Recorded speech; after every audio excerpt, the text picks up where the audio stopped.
Basketball is probably the sport that boasts the most creative and imaginative nicknames in present times.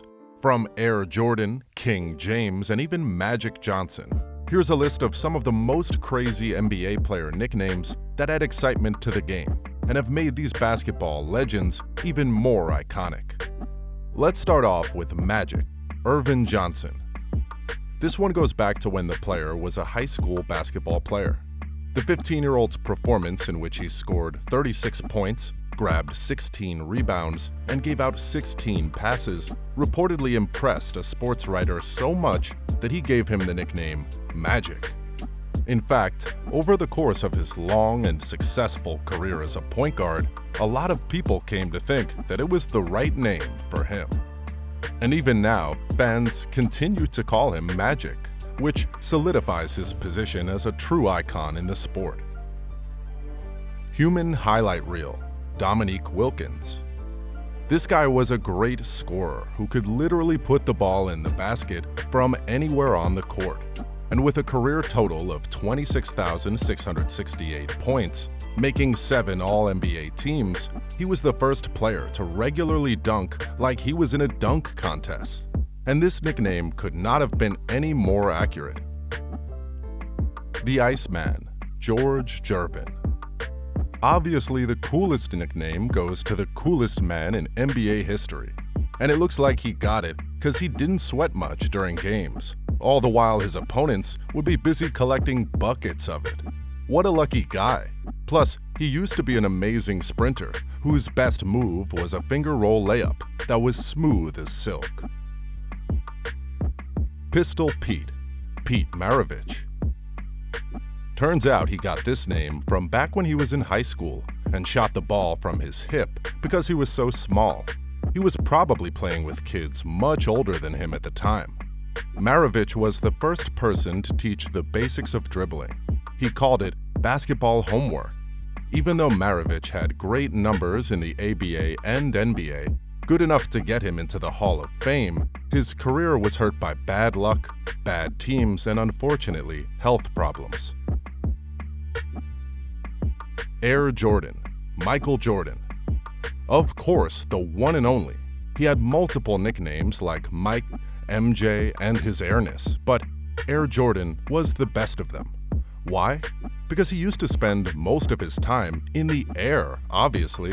When he used to step on court, it felt as if he was floating through the air until normal people came down and then make those amazing shots, dunks, and layups.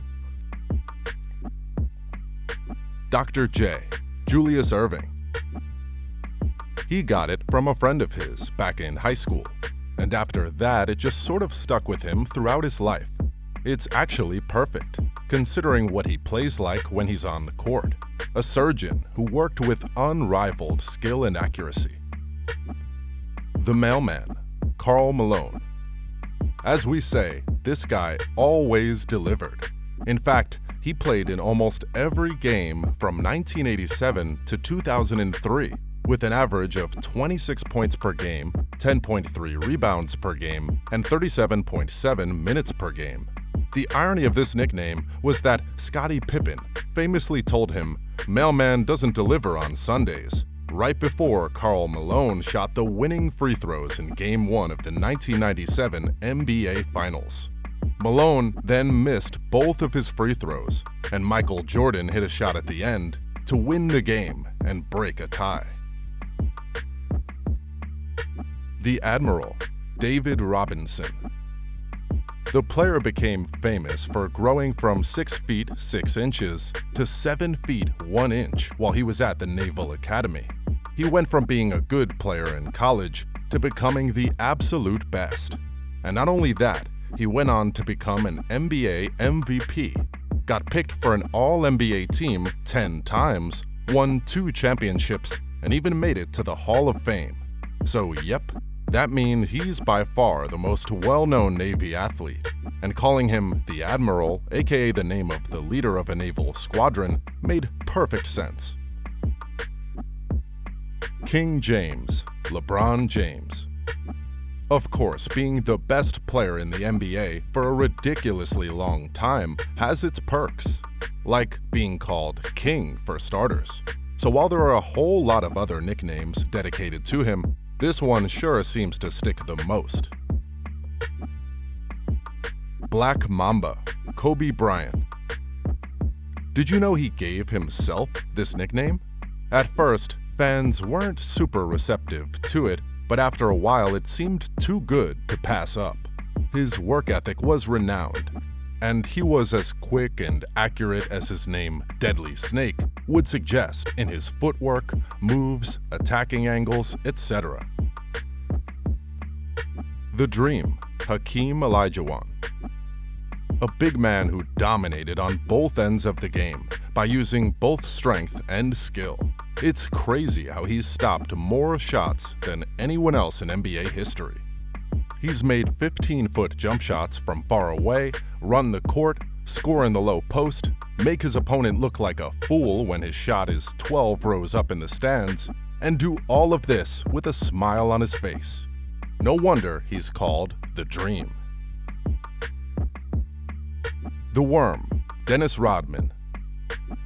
Legend has it that Rodman would move and twist his body like a worm while playing pinball, which gave him the name that would stick with him for the rest of his life. He was an important part of a number of championship-winning teams and was known for being a great rebounder. Even though the Worm may seem like an odd name for such a strong and recognized athlete, it fits Rodman's unique style of play and personality off the court perfectly. Plus, he's still pretty well known in the sports and pop culture industries, and his reputation as the Worm fascinates fans all over the world. Clyde the Glide, Clyde Drexler. A nickname as smooth as his game. When he did his famous head-down dribble and one-handed running jam in the open court, it really did look like he was just gliding around the court. The Answer, Allen Iverson. This one seems to have come from a friend who said that when Magic Johnson, Larry Bird, and Michael Jordan's time in the NBA is over, the league will need someone to take over. In other words, the answer was needed by the league. Soon after that, Iverson and his friend went to a tattoo shop and got the answer on Iverson's arm. And the nickname stuck when he saw the brash, 165-pound guard who had that dog in him beat players who were often a foot taller and 100 pounds heavier than him. The Glove, Gary Payton. Payton was a big, rangy point guard who stood 6 feet 4 inches tall and shut down the point guards and shooting guards of his opponents while talking a lot of trash.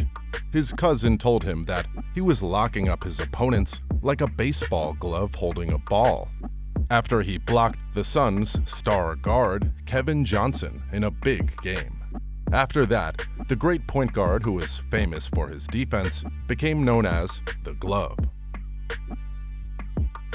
The Truth, Paul Pierce. An NBA athlete with a score of 20 or so points, half a dozen boards, a couple of assists, and 2 clutch plays that helped his team win a close game. He was a tough opponent who always seemed to step up to the challenge, often against legends like LeBron James and Kobe, who were clearly better than him. So, yes, if we were to describe him in a word, it'd be the truth. Greek Freak, Giannis Antetokounmpo. His nickname stuck with him because of how big, fast, strong, and good he was with the ball. Of course, the fact that he comes from Greece is a big part of it. But as of now, fans consider Antetokounmpo as one of the best power forwards, and also one of the best European players ever.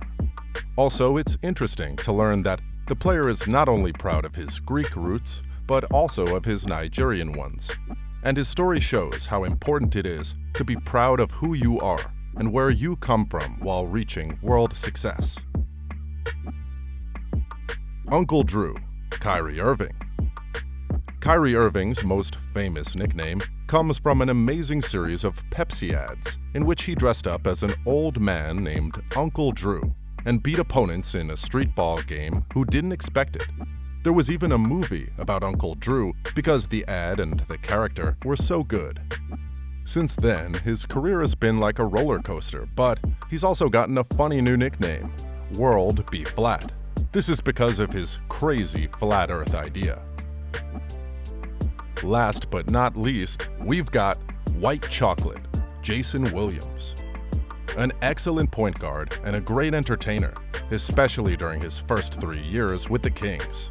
Williams was the best at reading the court, driving and passing, and he loved to add some street ball style to his game.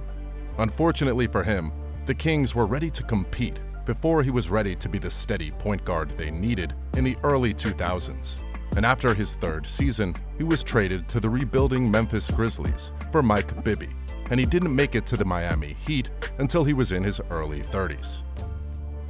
Well, that's all for today, guys. Which one of these nicknames did you love the most? Let us know in the comments below, and make sure to hit the subscribe button and press the notification bell for more. Thanks for watching.